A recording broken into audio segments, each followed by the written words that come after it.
Hi అండి. అందరికీ నమస్కారం. Welcome to my channel. ఈ వీడియోలో ఏపీ ప్రభుత్వ ఉద్యోగ పెన్షనర్లు ఈ ఫిబ్రవరి నెలలో చెల్లించాల్సిన ఇన్‌కమ్ టాక్స్ చెల్లింపుల సమాచారం గురించి ఈ వీడియోలో వివరంగా తెలుసుకుందాము. వీడియోనైతే ఎక్కడ గాని స్కిప్ చేయకుండా చివరి దాకా చూడండి. అప్పుడే ఇన్ఫర్మేషన్ పూర్తిగా అర్థమవుతుంది. వీడియో చూస్తున్న ప్రతి ఒక్కరు వీడియోకైతే లైక్ చేయండి ఫ్రెండ్స్. ఈ వీడియో ఎంతోటి ఉద్యోగ పెన్షనర్ మిత్రులతో అయితే షేర్ చేయండి. కొత్తగా మన ఛానల్ చూస్తున్నవారు ఇంకా ఎవరైనా సబ్స్క్రైబ్ చేసుకున్నట్లయితే వెంటనే మన ఛానల్‌ని సబ్స్క్రైబ్ చేసుకోండి. దీని ద్వారా నేను చేసే లేటెస్ట్ వీడియోస్ అన్నీ మీ వరకు రీచ్ అవుతాయి. ఇక ఆలస్యం చేయకుండా వివరాల్లోకైతే వెళ్ళిపోదాము. ఫ్రెండ్స్ ఇక విషయానికొచ్చినట్లయితే ఆంధ్రప్రదేశ్ ఉద్యోగులు మరియు పెన్షనర్లకు ఆదాయ పన్ను చెల్లింపులపై సమగ్ర అవగాహన. ఆంధ్రప్రదేశ్ రాష్ట్రంలోని ఉద్యోగులు మరియు పెన్షనర్లు ఫిబ్రవరి నెలలో చెల్లించాల్సిన ఆదాయ పన్ను గురించి పూర్తి వివరాలు తెలుసుకుందాము. ఆదాయ పన్ను రిటర్న్స్ ఐటీఆర్ దాఖలు చేయడానికి ఆర్థిక సంవత్సరం ఏప్రిల్ 1 నుంచి మొదలై మార్చి 31 వరకు ఉంటుంది. గడిచిన ఆర్థిక సంవత్సరంలో మీ ఆదాయాన్ని లెక్కిస్తారు. దీన్నే ఆదాయ పన్ను అసెస్‌మెంట్ ఇయర్ అని అయితే పిలుస్తాము. ప్రతి సంవత్సరం వ్యక్తులు లేదా సంస్థలు చెల్లించాల్సిన పన్నులు, పన్ను రీఫండ్ వివరాల కోసం ఆదాయపు పన్ను రిటర్న్స్ దాఖలు చేయడం తప్పనిసరి. ఆదాయపు పన్ను పరిమితి దాటినా, లేకున్నా 3,00,000 వరకు పైగా ఆదాయం పెరిగి ఉన్నవారు విధిగా అయితే రిటర్న్స్ ఫైల్ చేయడం అవసరము.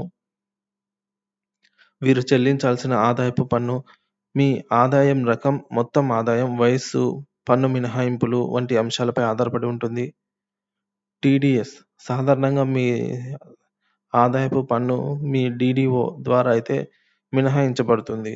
అయితే సేవింగ్స్ ఖాతాలు గానీ, ఫిక్స్డ్ డిపాజిట్లపై వచ్చే ఇంట్రెస్ట్ వంటి ఇతర ఆదాయ మార్గాలేవైనా ఉంటే వాటిపై ఎంత పన్ను పడుతుందో గమనించి దానికి తగ్గట్టుగా పన్ను చెల్లింపులకు ఏర్పాటు చేసుకోవాలి. సో, మీ డీడీఓలు మీ జీతం లేదా పెన్షన్ పైన మాత్రమే ఆదాయాన్ని లెక్కించి టీడీఎస్‌ని లెక్కిస్తారు.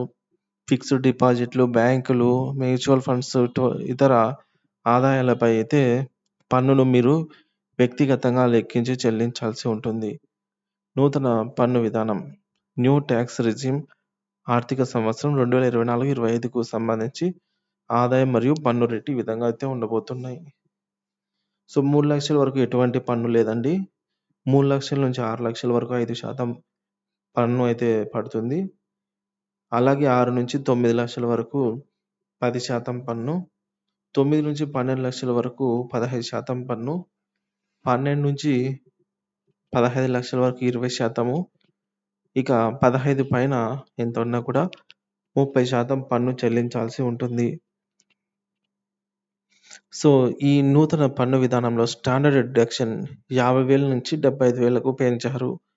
సెక్షన్ 87A ప్రకారంగా పన్ను పరిధిలోకి వచ్చే ఆదాయం 7,00,000 లోపు ఉంటే అదనంగా 25,000 వరకు రీబేట్ అందుబాటులో ఉంటుంది. అంటే ఆదాయం 7.5 లక్షల వరకు ఉంటే పన్ను ఉండదు. ఇక నూతన పన్ను విధానంలో స్టాండర్డ్ డిడక్షన్ మినహాయి ఇతర సేవింగ్స్‌కు అనుమతి లేదు. పాత పన్ను విధానం ఓల్డ్ రెజిమ్ చూద్దామండి. పాత పన్ను విధానంలో కూడా ఎటువంటి మార్పులు అయితే చేయలేదు కానీ, ఈ విధానంలో పన్ను స్లాబ్‌లు మీ వయస్సు మరియు నివాస స్థితిపై అయితే ఆధారపడి ఉంటాయి. పన్ను స్లాబులు పాత విధానం.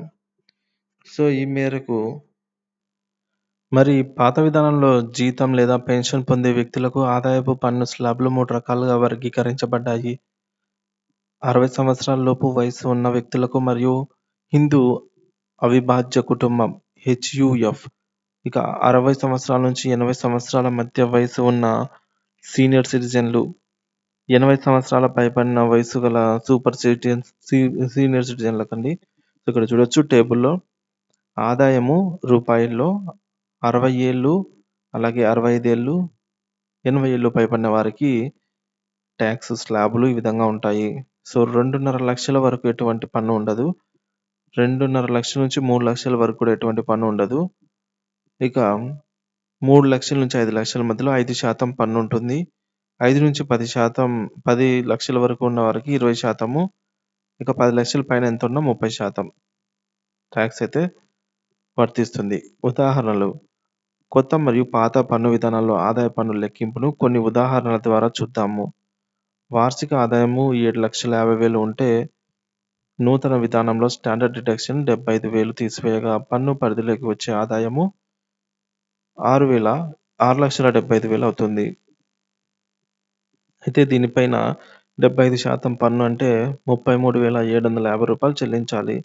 సెక్షన్ 87 కింద 25,000 వరకు రిబేట్ వస్తుంది. కాబట్టి రూ. 8,750 చెల్లించాల్సి ఉంటుంది. పాత విధానంలో స్టాండర్డ్ డిడక్షన్ 50,000 ఇతర సేవింగ్స్ కూడా అనుమతించబడతాయి. సెక్షన్ 87 కింద 5,00,000 లోపు ఆదాయం ఉంటే పన్ను మినహాయింపు ఉంటుంది.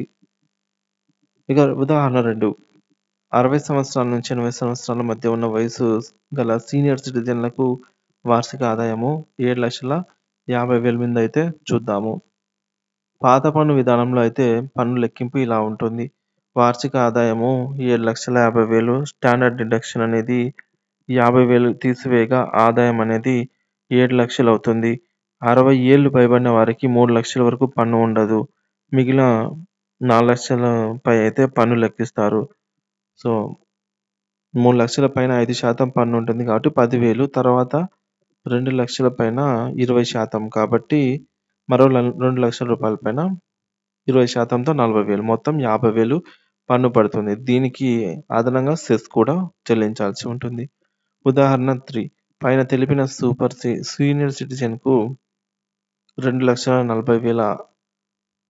2,40,600 వరకు సేవింగ్స్ చేస్తే పన్ను లెక్కింపు ఇలా ఉంటుంది. వార్షిక ఆదాయం అనేది రూ. 7,50,000 స్టాండర్డ్ డిడక్షన్ కింద రూ. 50,000 మరియు సేవింగ్స్ కింద రూ. 2,40,600 తీసివేయగా పన్ను పరిధిలోకి వచ్చే ఆదాయము రూ. 4,59,400 అవుతుంది. దీనిపైన రూ. 9,225 పన్ను పడుతుంది. సెక్షన్ 87 ప్రకారంగా ఈయన పన్ను మినహాయింపు అయితే లభిస్తుంది. ఇక్కడ ముఖ్య గమనికలండి. మీకు ఏది అనుకూలమో తెలుసుకోవడానికి పాత మరియు కొత్త పన్ను విధానాలను జాగ్రత్తగా పరిశీలించండి. అధిక ఆదాయపు పన్ను చెల్లించవలసిన వారు ఆదాయంపై ఐటీని ముందుగానే మదింపు చేసుకొని ఐటీ చట్టం ప్రకారంగా ఏప్రిల్ నుండి ఐటీ మినహాయింపు పొందవచ్చు. దీనికోసం సంబంధిత ఎస్టీఓను సంప్రదించి ఆదాయ పన్ను మినహాయింపు పొందవచ్చు. చివరి 4 నెలల్లో ఐటీ మినహాయింపు వల్ల ఆర్థిక ఇబ్బందులు ఉంటాయి కాబట్టి ముందుగానే ప్లాన్ చేసుకోవడం మంచిది. ఆర్థిక సంవత్సరం ఆదాయపు పన్ను పరిధిలోకి వచ్చే వారందరూ కూడా డిఫాల్ట్‌గా నూతన విధానంలోకి వస్తారు.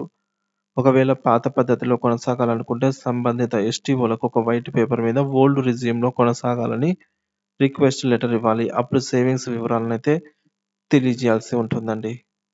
సో, ఈ విధంగా అయితే మనము మన యొక్క పన్ను ఇన్‌కమ్ టాక్స్ డిడక్షన్ సంబంధించి చేసుకోవాల్సి ఉంటుందన్నమాట. సో, చూసారు కదా ఫ్రెండ్స్. ఏ వయసు గల వారికి ఎంతెంత పన్ను స్లాబ్‌లు ఎలా ఉన్నాయి అనేది, అలాగే ఓల్డ్ రెజ్యూమ్, న్యూ రెజ్యూమ్ గురించైతే